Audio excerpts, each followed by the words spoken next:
Washington, D.C. Mayor Muriel Bowser just held a press conference where she blasted Donald Trump's decision to federally take over Washington, D.C.'s police force and essentially put about 800 National Guard troops on the ground in Washington, D.C. I've been on the ground all day covering live what is actually happening in Washington, D.C. And here's the latest: there's not a single member of the National Guard on the ground just yet.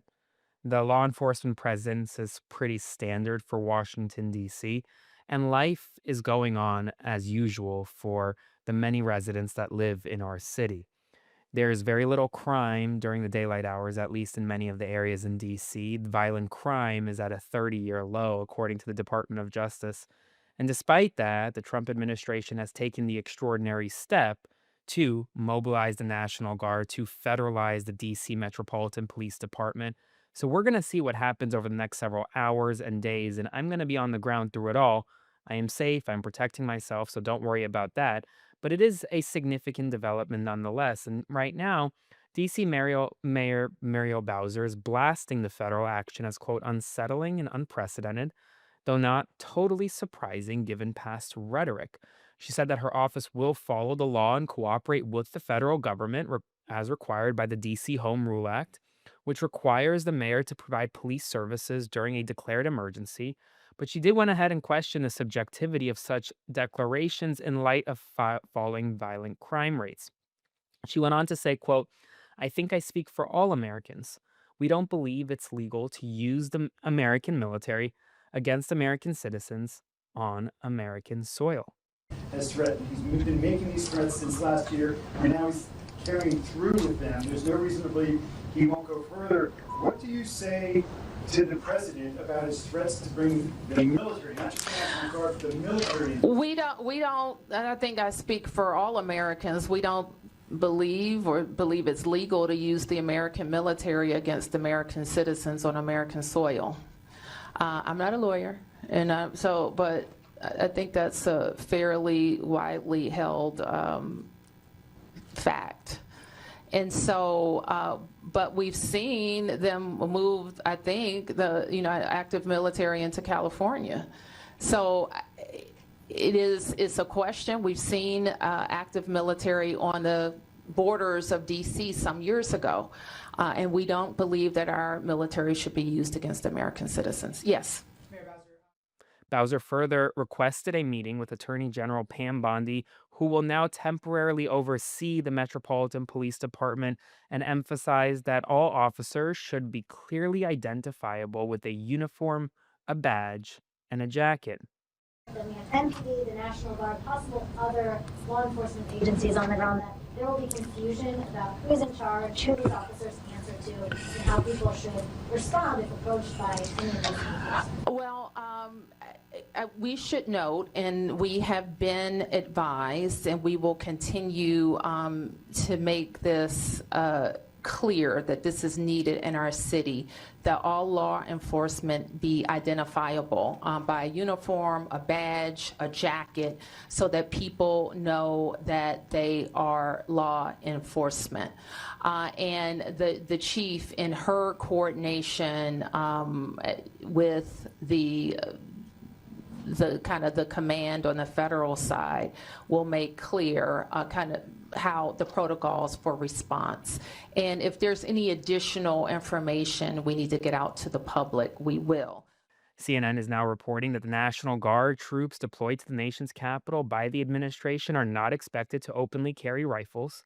And Army officials said that weapons will likely be kept nearby inside of trucks in the event self-defense is needed, though troops could be ordered to operate differently at any time. And Hakeem Jeffries, the House Minority Leader, condemned Donald Trump's plan, calling it baseless in law and dangerous to the Capitol's residents. Before I continue, like I said, I am on the ground and will stay on the ground, so please consider subscribing to my Substack by clicking the button below to support my work, or send a one-time donation via Venmo to Aaron-Parnas. But ultimately, folks, right now, it is business as usual in the nation's capital until the first National Guard troops are placed on the ground, and then it's anyone's guess what will happen. There was a demonstration in Washington, D.C. earlier today That demonstration is not continuing at the moment. There were several hundred people there. Expect larger demonstrations throughout the week and into the weekend if the National Guard presence continues. And according to all reports, it is going to continue for a period of at least 30 days. So let's see what happens next. Meanwhile, remember Kim Davis, the former Kentucky clerk who was jailed back in 2015 for refusing to issue marriage license to same-sex couples? Well, she's back in the news again because she is now petitioning the United States Supreme Court to overturn Obergefell versus Hodges, the landmark Supreme Court ruling that codified the right to same-sex marriage in the United States Constitution. She says that the ruling is, quote, egregiously wrong and has asked the United States Supreme Court to reconsider Obergefell. Now, just because she asked doesn't mean she'll get. The Supreme Court has 9 justices. It takes 4 justices for them to consider whether to take a case on its merits. They're going to consider this petition this fall. If they somehow take this case, then they need 5 justices to overturn this landmark historic decision. If I had to guess, they're not going to take the case, but it's anyone's guess with this 6-3 conservative Supreme Court. Meanwhile, Donald Trump is previewing his upcoming Friday meeting with Vladimir Putin in Alaska, saying that he would know, quote, probably in the first 2 minutes whether a peace deal is possible. He confirmed Ukraine President Zelensky would not attend the summit, but would receive a call immediately if a fair deal for a ceasefire emerged. Meanwhile, German Chancellor Friedrich Merz has invited Donald Trump to join emergency virtual talks with EU leaders and Zelensky on Wednesday ahead of the summit in Alaska on Friday.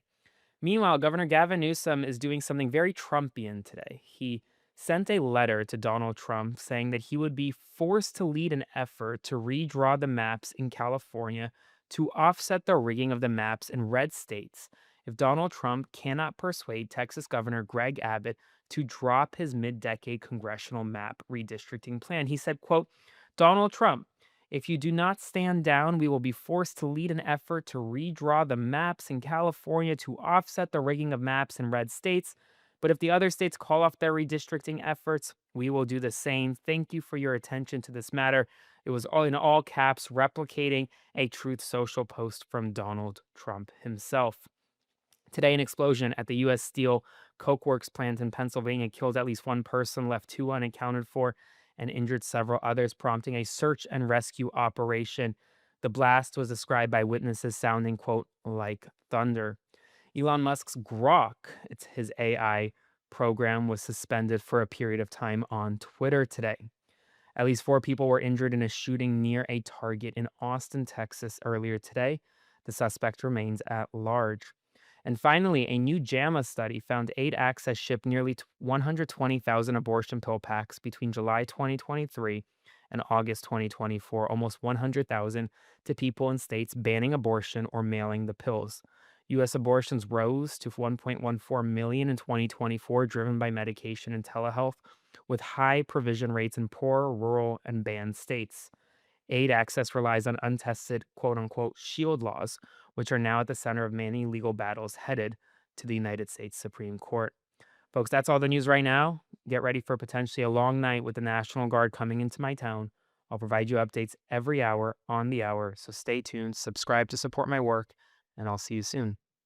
Hey folks, Aaron Parnas here. Thank you so much for watching The Parnas Perspective. Please consider subscribing to support our work as we grow this independent news media entity into something that rivals mainstream every single day. Thanks so much, and I'll see you soon.